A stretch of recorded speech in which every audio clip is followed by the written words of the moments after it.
Have you ever heard whispers of the old tales, the ones that make the hair on your arm stand up and send a shiver down your spine?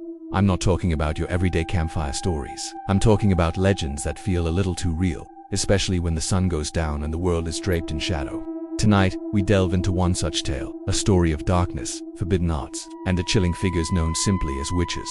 These were not the witches of fairy tales, with pointed hats and broomsticks. No, the legends speak of something far more sinister. They describe women who appeared only under the thickest cover of darkness, moving like specters through the sleeping world. They were no ordinary women. Their very presence was said to curdle the air. To even catch a glimpse of them was a terrifying ordeal, but to face them, that was considered an almost certain death sentence. What made them so feared was their command over ancient, terrifying magic. Their powers were said to be drawn from the deepest, darkest sources imaginable. And to fuel these powers, they sought out places that ordinary folk would shun, places steeped in death and decay. Their chosen gathering spots were the cremation grounds, desolate fields on the edge of villages where the living said their final goodbyes to the dead. Imagine it, a moonless night, the air thick with the smell of ash and sorrow. This was their cathedral, their sanctuary. Here, amidst the half-burnt funeral pyres still smoldering with embers, and among the scattered, forgotten bones, they would conduct their rituals. The atmosphere itself was a key ingredient in their dark work, the lingering grief, the echoes of lost rites, the very essence of passing from one world to the next. All of it was harnessed. They would gather in circles, their voices a low guttural chant that seemed to defy human language. These were incantations passed down through generations of darkness, words that held immense power, capable of tearing the veil between worlds. Through these intricate and horrifying ceremonies, they would steadily increase their supernatural abilities, their connection to the shadows growing stronger with each ritual performed. They were not just practicing magic, they were becoming one with it. But of all their dreadful arts, one stood above the rest in its sheer bone-chilling cruelty.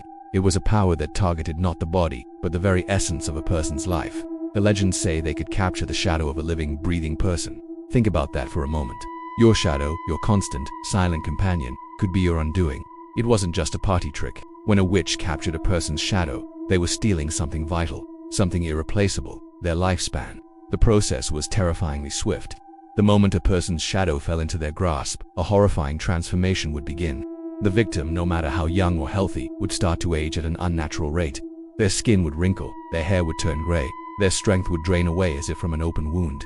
Within a matter of days, sometimes even hours, they would weaken, wither, and finally, their life force completely extinguished. They would die. Their stolen years were believed to be absorbed by the witch, granting a prolonged life and even greater power. This is why the elders in those old villages had one unwavering, solemn warning, a rule that was never to be broken. They would look into the eyes of the young and restless and say, with a gravity that left no room for argument, never ever go alone to the cremation ground at night.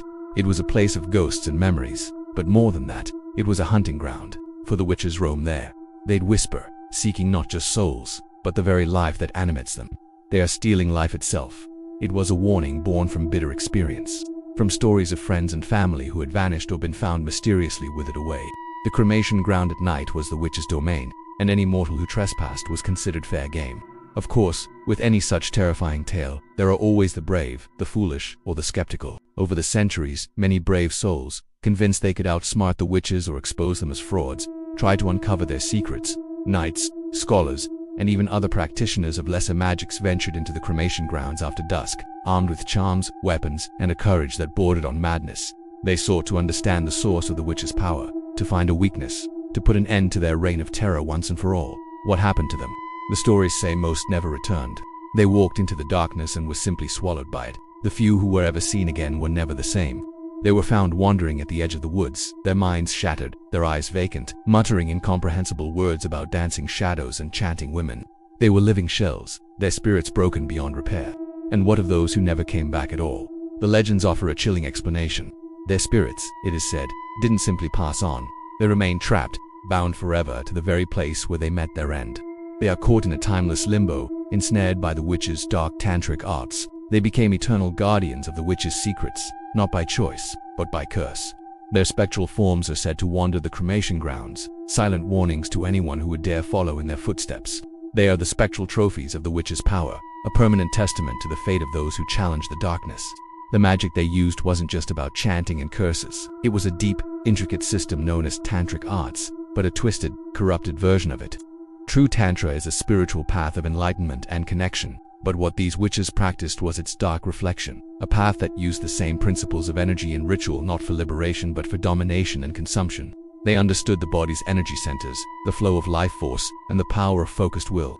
But they used this knowledge to drain others, to manipulate reality for their own selfish gain. Their rituals were a perversion of sacred rites.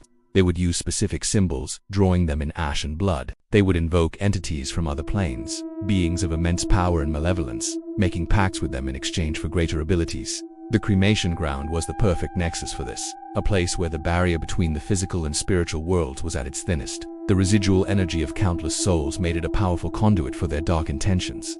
Imagine a young man, perhaps grieving a lost loved one, lingering too long at the cremation ground after the funeral. As dusk settles, he feels a sudden, inexplicable chill. He turns and sees a figure, cloaked in shadow, standing just at the edge of his vision.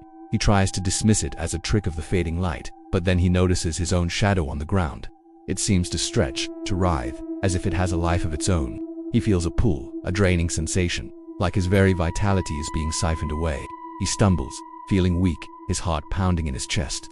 The figure steps closer, and he sees her eyes, gleaming with ancient cold power. It's too late. His shadow has been caught. He has become another source of fuel for the witch's undying power. These stories served as more than just entertainment. They were a fundamental part of the social fabric, a way of enforcing boundaries and teaching respect for the unknown. The cremation ground wasn't just a place for the dead. It was a symbol for the boundary between the known and the unknowable, the safe and the dangerous. The witches were the personification of that danger, a reminder that there are forces in the world that are not meant to be trifled with. Even today, in some remote corners of the world, you can hear echoes of these tales. People will still warn you away from certain desolate places after dark. They might not use the word witch, but the essence of the warning remains the same. They speak of strange energies, of people who have gone missing, of a feeling of being watched by unseen eyes. Are these just the lingering remnants of old superstitions? Or is it possible that the legends were born from a kernel of terrifying truth? Is it possible that the shadows still hold secrets, and that in the darkest places, something ancient and hungry still waits? The tale of the witch and her tantric arts is a stark reminder of the duality of power.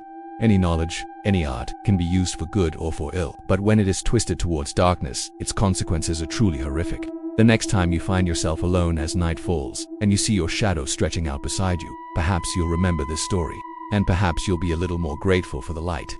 Thank you so much for joining me on this journey into the darkness. If you found this story as chilling and fascinating as I did, please consider hitting that like button and subscribing to the channel for more explorations into the world's most mysterious legends.